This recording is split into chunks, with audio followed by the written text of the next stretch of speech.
ఓం సాయిరామ్. సాయి భక్తులందరికీ నమస్కారం అండి. అందరూ ఎలా ఉన్నారు? ఆ సాయినాథుని కృపా కటాక్షాలు మనందరిపై ఉండాలని మనస్ఫూర్తిగా కోరుకుంటున్నాను. వీడియోలోకి వెళ్ళే ముందు ఈలోగా ఇంకా సబ్స్క్రైబ్ చేయనట్లయితే వెంటనే సబ్స్క్రైబ్ చేయండి. పక్కనే ఉన్న బెల్ ఐకాన్ని క్లిక్ చేయండి. సమర్థ సద్గురు శ్రీ సాయినాథ్ మహారాజ్కి జై. తల్లి, వాదోపవాదాలను, చర్చలను తర్కశాస్త్రానికే విడిచిపెట్టండి. వాటి వల్ల ఫలితం శూన్యం. నిష్కలంకమైన భక్తి మార్గంలో వాదోపవాదాలకు చోటు లేదు తల్లి. ఓం సాయిరామ్. సాయినాథుడు చెప్పిన సాయి సందేశం విన్నారు కదండి. అందరూ ఈ మాట విన్న తర్వాత లైక్ చేయడం వల్ల ఈరోజు ఆ సాయి సందేశం అనేది చాలా ఎక్కువ మంది సాయి భక్తులకి చేరాలని మనస్ఫూర్తిగా కోరుకుంటున్నాను. వీడియోలోకి వెళ్ళిపోదాం రండి. ఓం సాయిరామ్. 196 ఈ నెంబర్ని కానీ నువ్వు తలుచుకున్నట్లయితే బిడ్డ, నీకు నేను చెప్పే మంచి సాయి సందేశం.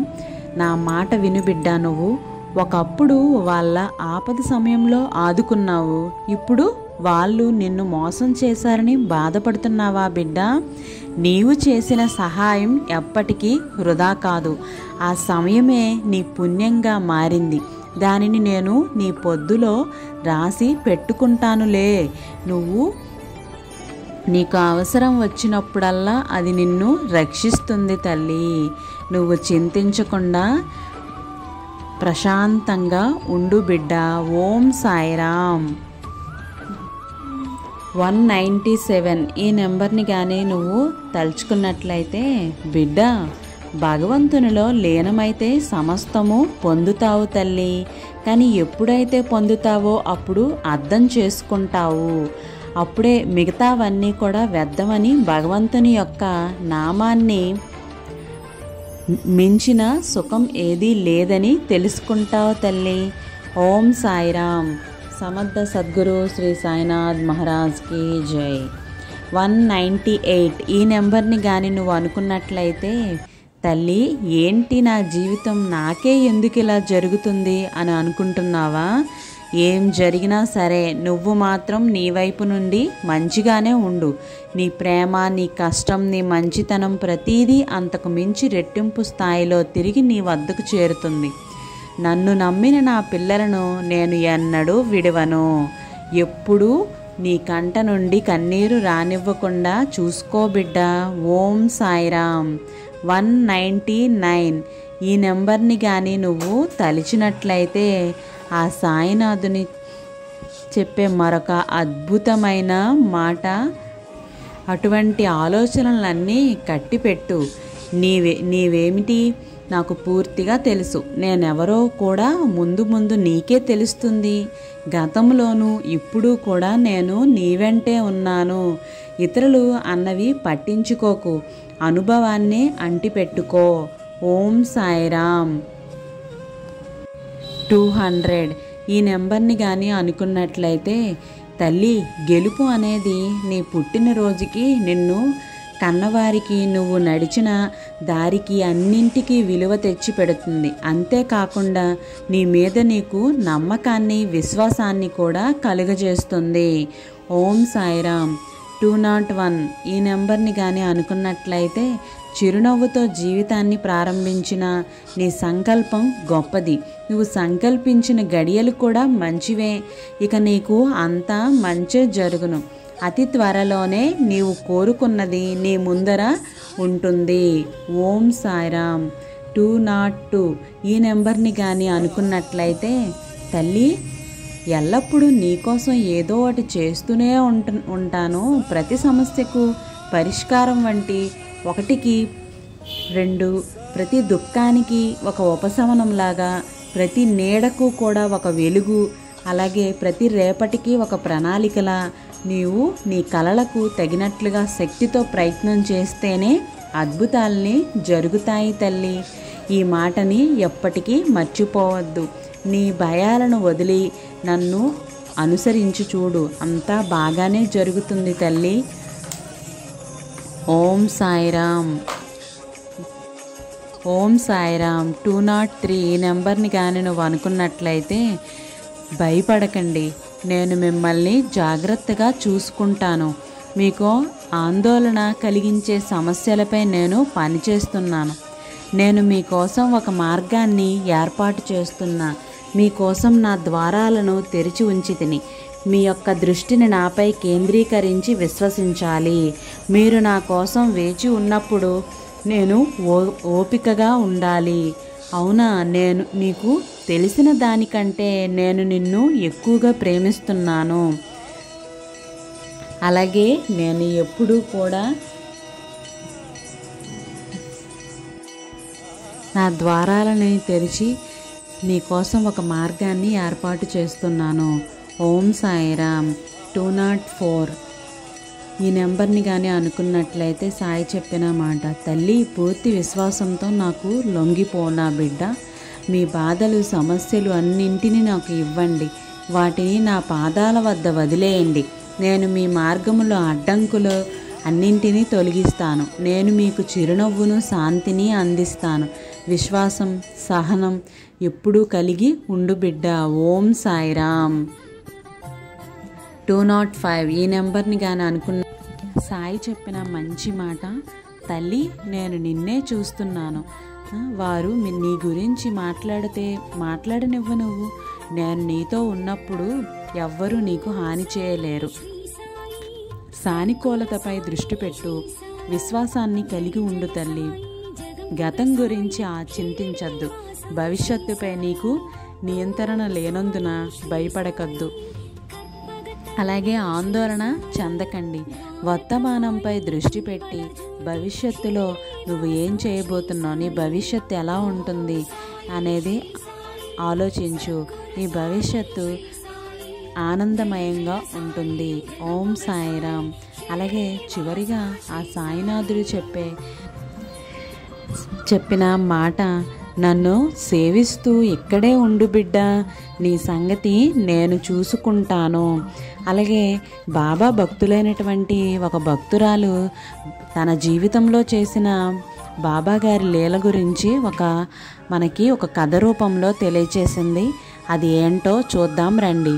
బాబా అనుగ్రహంతో ఫలించిన కోరికలు. సాయి బంధువులకి అందరికీ కూడా నమస్కారం. నేను ఒక సాయి భక్తురాలిని. నా పేరు సౌదామిని. నాకు ఏ కష్టం వచ్చినా గుర్తొచ్చేది ఈ సాయి మహారాజ్ సన్నిధి. ఆయన్ను తలుచుకొని సమస్యను చెప్పుకుంటూ ఉంటే నేరుగా బాబాతో చెప్పుకున్నట్లుగానే ఉంటుంది. బాబా కొండంత అండగా ఉండి నాకు ధైర్యం చెప్పి అన్ని సమస్యల నుండి సులభంగా బయటపడేస్తున్నారు. నేను ఇంతకు ముందు కొన్ని అనుభవాలు పంచుకున్నాను. ఇప్పుడు మరికొన్ని అనుభవాలను పంచుకుంటాను. సెప్టెంబర్ 9న అమ్మాయి పుష్పాలంకరణ వేడుక పెట్టుకున్నాము. అప్పుడు మా అపార్ట్మెంట్ కింద సెల్లర్లో ఫంక్షన్ కోసం అన్నీ సిద్ధం చేసుకుంటే 15 మందిని ఆహ్వానించుకున్నాం. ముందు రోజు విపరీతమైన వర్షం పడేసరికి నాకు భయమేసి బాబా గుడికి వెళ్ళి మా ఇంటి వేడుక బాగా జరగాలి, కార్యక్రమానికి వచ్చిన వాళ్ళందరూ కూడా తిరిగి వాళ్ళ ఇళ్ళకి క్షేమంగా చేరే వరకు ఏ ఇబ్బంది లేకుండా చూడు అని ప్రార్థించి దునిలో టెంకాయ వేసి నమస్కరించుకొని వచ్చాను. ఆ తండ్రి దయవల్ల మధ్యాహ్నం నుంచి వర్షం ఆగిపోయింది. అంతేకాదు ఎండ తీవ్రత తక్కువగా ఉండి చల్లగా ఆహ్లాదకరంగా ఉంది. కార్యక్రమానికి వచ్చిన వాళ్ళందరూ చాలా ఆనందంగా గడిపి వెళ్ళారు. ఇదంతా నా తండ్రి దయ. ఆ మరుసటి రోజు నా చేతి వేలుకున్న తాబేలు ఉంగరం ఎక్కడో జారి పడిపోయింది. ఎంత వెతికినా కనిపించలేదు. బాబా అది కనిపిస్తే నా అనుభవాన్ని సాయి భక్తులకి పంచుకుంటానని బాబాకి దండం పెట్టుకున్నాను. 15 నిమిషాల తర్వాత ఆ ఉంగరం డైనింగ్ టేబుల్ వెనుక కనిపించింది. ధన్యవాదాలు బాబా అని నమస్కరించుకున్నాను. అలాగే ఆగస్టు 8వ తేదీన మా పిల్లలిద్దరూ ఆడుకుంటూ గొడవ పడ్డారు. ఆ క్రమంలో మా అబ్బాయి మెట్ల మీద నుండి జారి పడిపోయాడు. తన ఎడమ చేతికి గాయమైంది. మరుసటి రోజుకి నొప్పి బాగా ఎక్కువై చెయ్యంతా వాచిపోయింది. డాక్టర్ ఎక్స్రే తీసి ఎముక విరిగిందని బ్యాండేజ్ వేసి 5 వారాల పాటు చేతికి విశ్రాంతి ఇవ్వాలని చెప్పారు. నేను బాబాకి దండం పెట్టుకుని బాబుని ఒక వారం రోజులు ఇంట్లో విశ్రాంతి తీసుకొని ఇచ్చి తర్వాత స్కూల్కి పంపించాను. ఎందుకంటే బాబు 10వ తరగతి చదువుతున్నాడు. తన తరగతులు మిస్ కాకూడదని నేనే తనని స్కూల్లో వదిలిపెట్టి తిరిగి తీసుకొని వస్తుండేదాన్ని. కానీ చేయి కదిలించకుండా స్కూల్లో ఉండగలగటం ఇబ్బందని భయమేసి బాబుకి ఏ బాధ కలగకుండా 5 వారాలు గడిచి ఆ తర్వాత ఎక్స్రేలో నార్మల్ వస్తే నా అనుభవాన్ని కూడా నేను మరలా నా లీలల్ని నేను మరలా మరికొందరు భక్తులకి చెప్తాను అని అనుకున్నాను.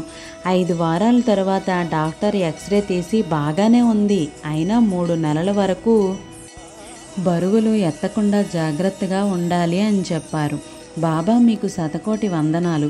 ఇప్పుడు నాకు చాలా ధైర్యంగా ఉంది బాబా. మీరు మా పక్కనే ఉండి కంటికి రెప్పలా కాపాడుతూ ఉంటారనే నమ్మకం నాకు కలిగింది నాయన.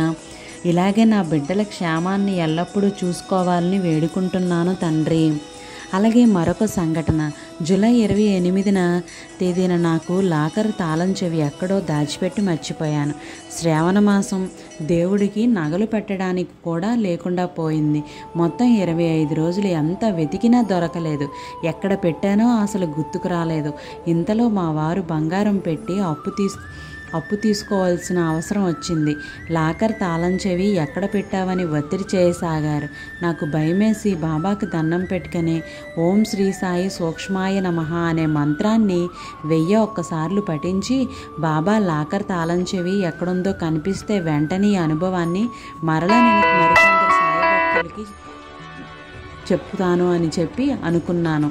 వెంటనే మరుసటి రోజు ఉదయం మా పిల్లలు 8:30కి స్కూల్కి వెళ్ళగానే బాబా ఇదే నా ఆఖరి ప్రయత్నం అని నా పుస్తకాలు ఆ అలమారలో వెతికితే ఆ లాకర్ తాళం చెవి దొరికింది.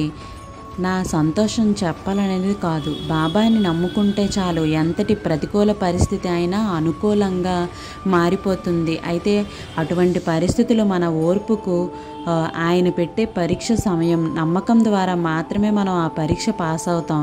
ఇది ముమ్మాటికి సత్యమని నిరూపించారు బాబా. ఓం సాయిరామ్. అఖిలాండ కోటి బ్రహ్మాండ నాయక శ్రీ సాయినాథ్ మహారాజ్కి జై. ఇలాంటి బాబా లీలలను వినాలి అని అంటే వెంటనే సబ్స్క్రైబ్ చేయండి. మళ్ళీ రేపటి వీడియోతో కలుద్దాం. సర్వే జన సుఖినో భవంతు. Thank you for watching. Comment సెక్షన్లో ఓం సాయిరామ్ అని కామెంట్ చేయండి.